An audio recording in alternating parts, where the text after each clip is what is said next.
Welcome, Hoshamdeep and Hosh Galdenis. Students, we are going to discuss modern drama today. We were discussing the realistic bent in modern drama and then a transition that came in the modern drama from realist to anti realist. Let's discuss it. Modern drama started flourishing itself in basically in Ireland. If we talk about the drama in England, the modern drama started flourishing itself in England, in Ireland particularly, at the hands of W.B. Yeats, Lady Gregory, and J.M. Synge. Now, the focal aim of all these three dramatists was to highlight the culture of Ireland and the movement of Ireland. In other words, we can say that they were aimed to voice Ireland in their drama. But the time was changing rapidly on that time, and the audience were getting more and more political awareness as well as seriousness. And secondly, there was the influence of rapid economical and social changes in the society. So the drama had to take a turn, and that transition was led by some other dramatists like Bernard Shaw and Henrik Ibsen. Later on, the drama gets reformed, and the type of drama we find in the modern time period at the hands of Henrik Ibsen is more and more individualistic, and it is more and more tending towards argumentation and ideas instead of actions. So the modern drama has just getting more and more seriousness, more and more social and political awareness, and a very paradoxical feature of the society and politics is highlighted by the modern drama on that time. Another thing is that modern drama has been remained in the effects of a lot of isms, a lot of movements like expressionism, impressionism, symbolism, dadaism, cubism, and all these things are not only the result of an overnight revolution, but there are a lot of things that have just caused this sort of isms and this sort of new philosophies in the on that time in England. The World War is the prime reason for all these movements like Dadaism and Surrealism and some sort of other isms. Like Dadaism is specially derived from Tata, from the guns, Dadaism. Anyhow, let's discuss our first modernist dramatist, that is Henrik Ibsen. Henrik Ibsen, a Norwegian dramatist, can be taken as the father of modern drama because actually it is the pen of Henrik Ibsen that has attempted to write the more individualistic plays and the more psychological plays. For example, and another thing is that in Henrik Ibsen's drama, we find a transition from drama of action to drama of ideas. In his play, uh, two of his plays are academically celebrated, and they are widely taught in the academia across the world, Hedda Gabler and The Doll's House. Let's talk about The Doll's House. In The Doll's House, there is a representation of a character's journey from how how to become a good wife and how to become a socially acknowledged person and culturally acknowledged person towards why to become a socially recognized person, why not to become a person in one's own self? Why not to get self realization? Why not to feel free? Why not to become a free human being? So, this very play is based on Nora's journey from a socially suppressed woman to an independent woman. So, this is how we can find the element of individualism emerging in the modern drama. The second important play that is academically celebrated is Hedda Gabler. Hedda Gabler is under the effect of symbolism. We can find a lot of examples of symbolism in that very play, but we will discuss that later in details. Hedda Gabler is based on the psychological conflict between the individual and the society. Hedda was the daughter of an army man, and she had a lifestyle of a very rich lady or very classy lady, a very trendy lady. But in order to secure her position, that inner insecurity of that character of getting socially isolated had just made her to do some drastic things. But this very play is based on the psychological journey of a very character, and it is also based on the exposition of the psychological conflict of that character into the real world. And secondly, the elements of symbolism are very prominent in this very play, because in this very play we have dark settings, and those dark settings are in fact representing the dark and hidden motives of Hedda, because she is always found hiding her true intentions from the rest of the world.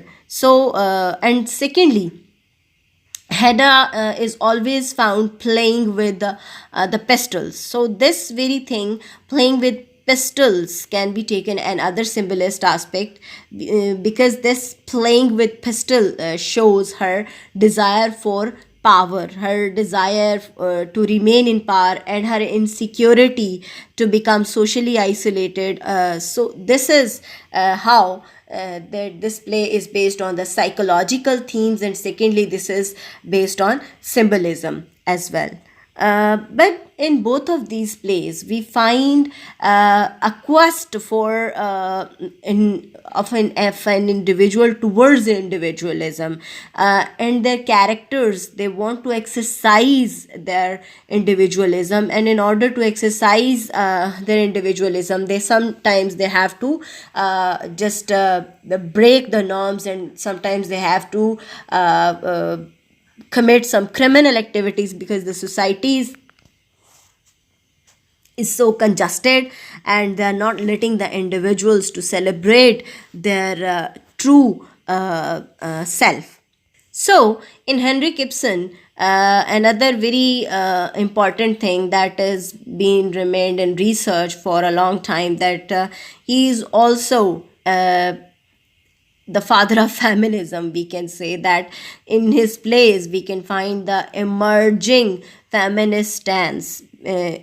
And it is very common, it's a very common question from his plays, that his plays are rising or raising a question towards a feminist consciousness. So, all the women characters in his plays are represented socially suppressed, and at the end they have to commit a very heinous thing sometimes in order to just exercise their freedom, in order to just exercise their own self. So the very element of feminism is also the prevalent theme of Ibsen's plays, particularly in the Doll's House and in the Hedda Gabler. We can find the theme of feminism. The second important and very celebrated modern dramatist is Bernard Shaw, and he is also known as the student of Henrik Ibsen, because he has just attempted to maturize the philosophies that have just taken birth in the themes of or in the dramas of Henrik Ibsen. And George Bernard Shaw is also considered an iconoclastic dramatist because of his two or three major concepts: his concept of best breeding, his concept of life force, and second and thirdly, he is a bit existentialist in his terms. And the bent towards individualism is also evident in his plays. And another I have just talked about the paradoxical aspects in the beginning of the session. Those paradoxical aspects are those paradoxical features are represented in some of his plays as the major themes of those plays, particularly the realism versus social realism and realism versus political realism.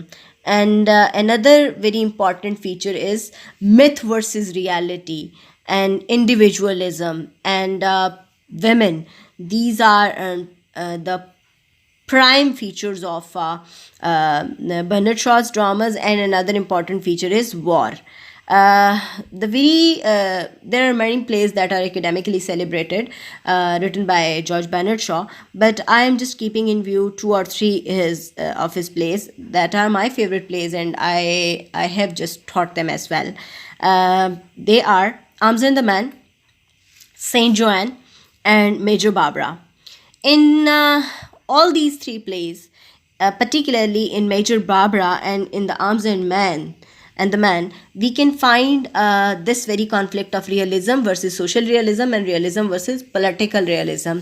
That on one hand, the individuals are promoting war, and they are setting ideals that the more strong and a soldier is, the more he is celebrated, and the more bravery he shows, the more he's considered the winner. But in Arms and the Man, he shows a very versatile bent of the hero, Bluntschli, because according to him, first of all, the most important duty of an individual or a human being is to save himself, and if he saves or she saves himself, then only then he will be able or she will be able to save others. So fighting without arms isn't a reasonable act for this very man, Bluntschli, and securing himself and keeping himself warm are represented as his own priorities, and these are the priorities of modern man. This is the way he is trying to exercise his own will. This is actually the reality versus the social and political reality. And the social and political realities, they defend war, but in reality the individual wants to save himself. The second play, Major Barbara, again is Major Barbara. She is trying to help others, and she is working for the welfare of poor people and those who are affected by war. And on the other hand, her father, who appeared very late in their lives, he is appeared as a very rich man, and he is actually working for the supply of the arms, means he is supporting war. And on the other hand, the daughter, she is actually working for the welfare of the common man. Here again you can find the themes of myth versus reality, the themes of realism versus social realism, and realism versus political realism. In Saint Joanne, my favorite play of Bernard Shaw is Saint Joanne, and Saint Joanne is basically the story of you have to probe deep into the Anglicanism in order to understand this very story of Saint Joanne. But Saint Joanne is celebrated in that very play, and she is considered the best breed, and she is considered she is actually represented as an individual who is willing to be driven by her life force, and but her time was wrong, and she was taken wrongly, and she was accused of witchcraft, and she was just burned um, in this act, due to this act of heresy and witchcraft.